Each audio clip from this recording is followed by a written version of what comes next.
first proclamation, the Word of God is in Isaiah chapter 1. The reading. Hear the word of the Lord, O rulers of Sodom.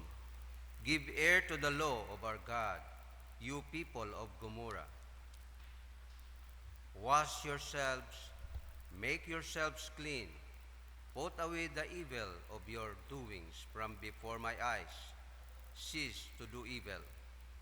Learn to do good. Seek justice. Rebuke the oppressor. Defend the fatherless. Plead for the widow. Come now and let us reason together, says the Lord. Though your sins are like scarlet, they shall be as white as snow. Though they are red like crimson, they shall be as wool.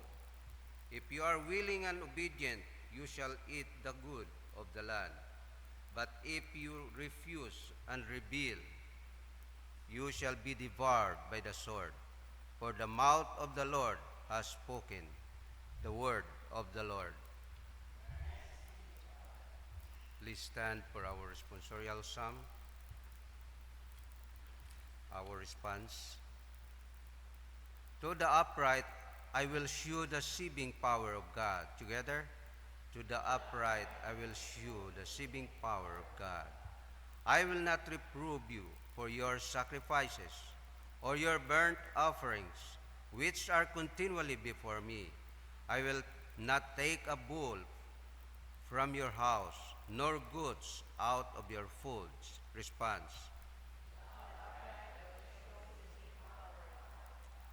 What right have you to declare my statutes, or take my covenant in your mouth, seeing you hate instruction and cast my words behind you?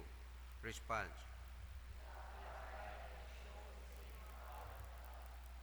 These things you have done, and I keep silent. You thought that I was altogether like you, but I will reprove you and set them in order before your eyes.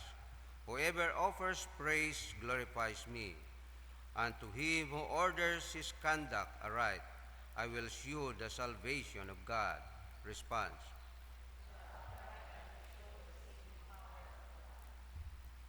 Glory be to the Father, and to the Son, and to the Holy Spirit.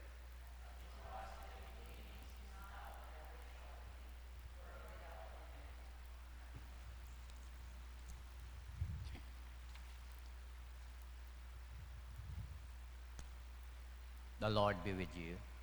And with your spirit. The Holy Gospel of our Lord Jesus Christ according to St. Matthew chapter 23. Glory to you. Lord Jesus Christ. We are reading the Gospel of Matthew chapter 23, beginning in verse 1 to 12.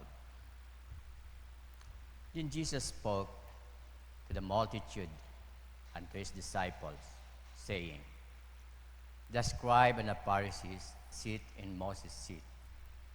Therefore, whatever they tell you to observe, that observe and do, but do not do according to their works. For they say and do not do. For they bind heavy burdens, hard to bear, and lay them on men's shoulders, but they themselves will not move them with one of their fingers. But all their works they do to see by men. They make their phylacteries broad and enlarge the borders of their garments. They love the best places at feasts and best seats in the synagogues, greetings in the marketplace, and to be called by men, Rabbi, Rabbi. But you do not be called Rabbi, for one is your teachers, the Christ, and you are all brethren. Do not call anyone on earth your father, for one is your Father who is in heaven. And do not be called teachers, for one is your teachers, the Christ. But he who is greatest among you shall be your servant. And whoever exalts himself will be abased, and he who is humble himself will be exalted. The gospel of the Lord. Praise to you, Lord Jesus Christ. Please be seated. Good morning. Sa ako niya na yung pag-agto, travel namon iya. May gintao kakon nga words. Agraya, ginpadumdum kakon. Kulas namon nga rector, ay gintao man kakon dayang words. Single words. Change. Change. Yani, ano Lord akong ipaabot makaron? Change. We have a chance to change. Do you know, naggawa sa ako niya, piniino, sa halin sa ako niya.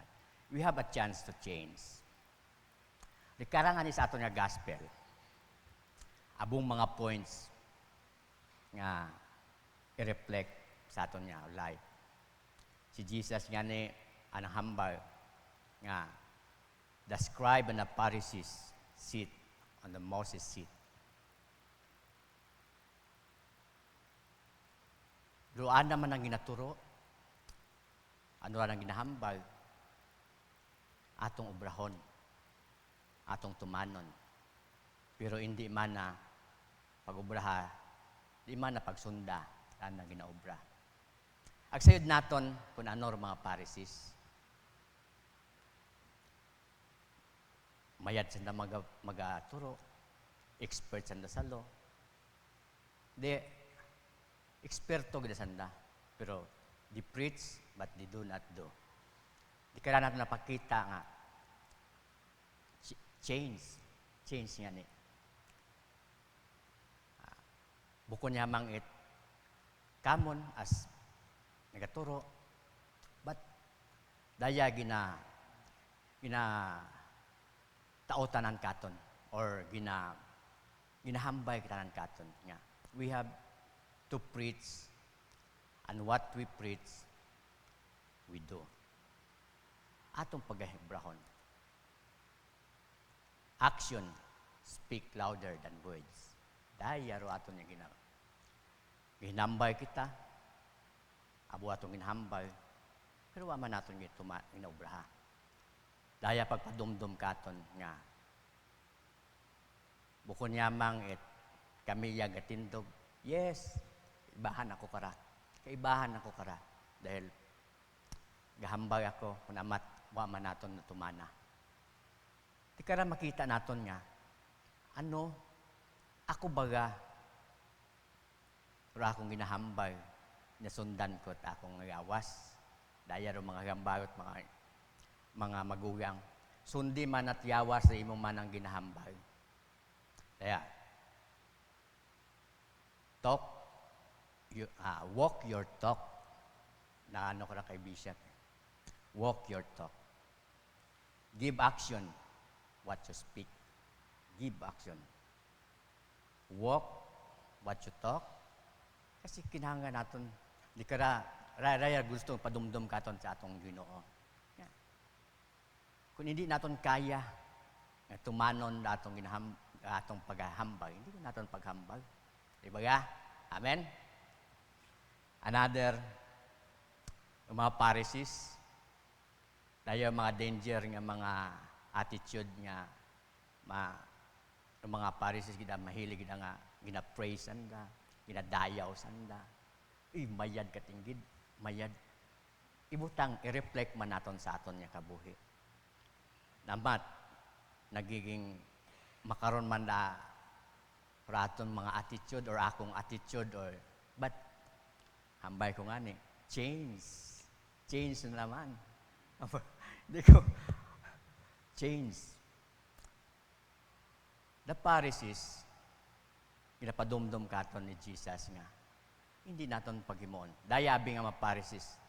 Dayarong kung na well known yung kita or na masyado kitang kilaga or masyado kita nga sa atong bang sarili hay gina-honor o gina-praise kita hay kunamat sa atong mga achievement tanan kunamat hay nabablind yun kita mayad yun takon ako dapat nakamayad ikaw naton kunamat nga yung attitude it self-righteousness naging self-righteous yun kita ay kita tabi rumayad kita ro kaya ginapadumdum gihapon katon nga be humble before God be humble sa tanan naton mga ginahimo and number 3 yung daya nga naging well-known kita, kilaga kita, as ka mga politiko, dagid ang gusto nga sandahay pagkakilagahon. Di kara rong title, pasman kamon. We are not after sa title, but to serve God and to serve people. Daya permiraton nga butang sa atong tagipusoon nga pagpadumdum. Sa verse 12 nga ni rong magamay tinaas-taason igapaubos. Hagong nagapaubos igataas. Aton nga i-reflect sa aton nga kabuhi makaron. This is the chance to change. Nga anuman daton nga mga attitude kapara sa mga Pharisees nga double standard. Kunamat double standard doon ay. Ubrahara akong ginahambag. Pero wa man mo nagaubra. Yan nahambay mga double standard. Kaya today be aware. God, Jesus, napadumdum kita tanan. Kung kita magahambal, halin niya sa atong tagipusoon. Agod rong action, hay rumasunod. Walk your talk. What you talk, give action. Amen? Please stand.